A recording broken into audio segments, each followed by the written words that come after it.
Ini buat lu 50. Nggak usah, Pak. Nggak usah, Peot, Pak. Udah ambil ah. Nggak usah, Pak. Buat apa, Peot? Udah. Katanya lu mau tahun baruan sama si Lisa. Iya, tapi udah ada Peot mah punya. Bercanda lu. Punya dari mana? Udah ambil ah, gece. Ya udah deh, lumayan.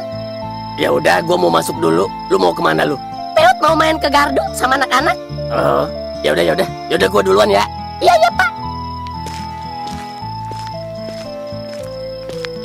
Maafin Peot, Pak. Peot udah kentit duluan duitnya 100.000. Harusnya Peot nggak usah dikasih lagi, Pak. Kasihan Bapak cuma dapat 50.000.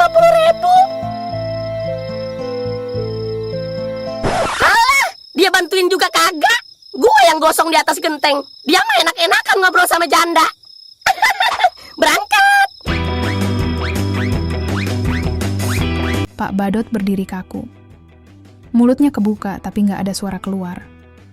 Warga mulai bisik-bisik, yang tadinya cuma nonton sekarang berubah jadi hakim sosial.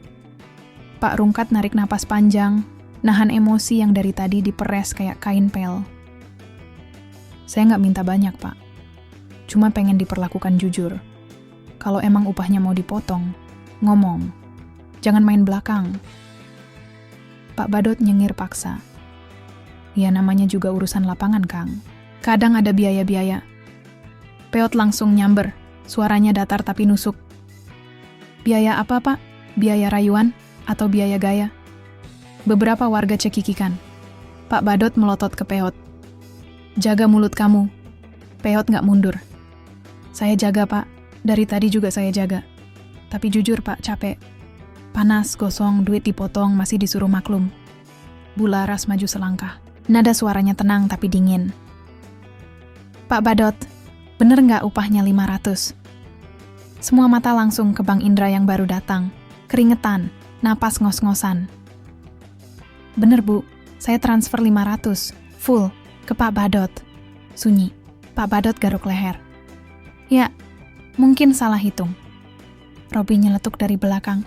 Salah hitungnya pas terus, Pak. Tiap ada upah. Tawa kecil pecah, tapi cepat mati waktu Bularas ngelirik tajam. Pak Badot, kata Bularas pelan. Saya kira Bapak bercanda soal kejujuran. Ternyata serius bercandanya. Warga mulai manggut-manggut. Pak Rungkat nurunin kepala. Saya pulang aja, Pak. Udah malam. Peot refleks nyegat. Pak, tunggu. Peot ngeluarin duit dari saku, nyodorin. Ini punya Bapak. 100 yang saya pegang. 50 dari Bapak saya balikin. Bukan soal nilainya. Biar Bapak pulang gak bawa rasa kalah. Pak Rungkat terdiam, lalu nerima. Makasih, Tot. Kamu anak baik. Pak Badot akhirnya ngomong, suaranya kecil. Besok saya ganti. Bularas langsung potong. Gak usah, Pak. Cukup. Semua nengok. Mulai malam ini, saya gak mau dilibatin lagi sama urusan yang bikin orang kecil kelihatan kecil. Pak Badot kaget. Maksud Ibu? Bularas narik napas. Maksud saya, kita cukup sampai sini. Desas-desus langsung naik. Ada yang nyeletuk pelan. Wah, batal. Pak Badot pucat. Bu, kita kan belum apa-apa, potong Bularas.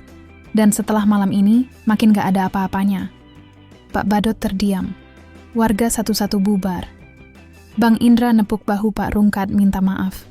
Kona berdiri kikuk di samping Peot. Tot, maaf. Peot geleng. Bukan salah lu. Mereka jalan bareng. Di ujung gang, si Dot nyeletuk. Genteng bocor bisa ditambal, tapi kelakuan bocor susah. Peot nyengir tipis. Iya, tapi malam ini setidaknya hujan berhenti. Di rumah, Peot duduk di teras. Mukanya masih gosong, tapi dadanya lebih ringan. Bapak keluar bawa teh panas. Gimana? Peot jawab pelan. Selesai, Pak. Bapak ngangguk. Kadang rezeki kecil tapi bersih lebih lama nempelnya. Peot nyeruput teh. Pahit, hangat. Di kejauhan, jangkrik bunyi lagi. Malam lanjut. Cerita belum tentu berakhir bahagia, tapi malam ini, kejujuran sempat menang. Pagi datang pelan, matahari nyusup di sela genteng yang kemarin ditambal Peot. Masih ada bekas hitam di wajahnya, tapi langkahnya lebih enteng. Di dapur, Bapaknya lagi ngitung uang receh di atas meja. "Buat apa, Pak?" tanya Peot. "Buat nambah belanja. Rezeki kecil jangan diremehin," jawab bapaknya tanpa nengok. Peot cuman ngangguk. Belum lama, terdengar suara motor berhenti di depan rumah. Peot ngintip. Pak Badot berdiri kaku, bawa amplop coklat. Wajahnya beda, nggak ada senyum sok yakin. "Tot, Bapak ada?" tanyanya pelan. Bapak Peot keluar. "Ada apa pagi-pagi?" Pak Badot nyodorin amplop. "Ini sisa upahnya, 200 lagi, sama maaf." Kata terakhir itu keluar susah payah.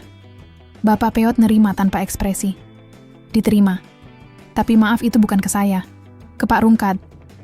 Pak Badot ngangguk, matanya turun. "Iya." Pak Badot pamit. Waktu motornya menjauh, Peot lihat punggungnya kelihatan lebih bongkok, bukan karena umur, tapi karena gengsi yang jatuh. Peot masuk kamar, ganti baju, siap berangkat. Di luar, Kona nunggu. "Tot, ikut ke sawah. Pak Rungkat butuh orang." Peot senyum. Gas. Di sawah, lumpur nempel di kaki, matahari mulai panas lagi. Tapi kali ini, Peot kerja sambil ketawa. Pak Rungkat ngasih minum. "Kemarin saya hampir diem aja, Tot. Untung kamu ngomong." Peot geleng. "Bukan saya, Pak. Keadaan yang maksa." Pak Rungkat ketawa kecil. "Kadang orang kecil butuh rame dulu baru didengar." Sore harinya, kabar nyebar. Pak Badot nggak jadi nikah. Beberapa bilang malu. Beberapa bilang kapok. Bularas balik ke hidupnya yang tenang. Di warung, Robi baca kabar dari grup warga. Badot jual motor. Si Dot nyeletuk. Buat nutup malu. Mereka ketawa pelan, bukan senang, tapi lega. Malam turun lagi. Peot duduk di gardu, kopi hangat di tangan. "Tot," kata Robi. "Kalau kemarin lu diem gimana?" Peot mikir sebentar. Mungkin gentengnya rapi, tapi hati gua bocor. Si Dot ngangguk. "Berisik dikit kadang perlu." Angin lewat. Lampu jalan nyala satu-satu. Di rumah Pak Rungkat, genteng gak bocor lagi. Tapi yang paling kerasa, tidur mereka lebih nyenyak. Di rumah Peot, amplop kecil ditaruh di lemari. Bukan buat dihabisin, tapi buat diinget bahwa ada hari di mana ngomong jujur itu berat, tapi lebih berat lagi kalau ditahan. Dan kampung kembali seperti biasa. Ada yang lupa, ada yang masih ngomongin. Tapi cerita itu jadi bisik pelan tiap kali ada kerjaan dan upah disebut. Orang-orang mulai nanya 2 kali, mulai berani minta jelas. Karena suatu malam, anak gosong dari atas genteng pernah bilang, "Cukup." Beberapa hari kemudian, hujan turun lagi. Deras. Kampung yang biasanya ribut mendadak sunyi. Orang-orang pada ngecek atap rumah masing-masing, takut kejadian kemarin terulang. Di rumah Pak Rungkat, air nggak netes. Di rumah Peot, juga aman. Gentengnya masih nempel, semen masih kuat. Peot berdiri di teras, ngeliatin hujan sambil senyum tipis. "Lumayan," gumamnya. Di tengah hujan itu, motor tua berhenti lagi di depan gang. Bukan Pak Badot. Kali ini Bang Indra. Dia turun, helm ditenteng, mukanya agak kikuk.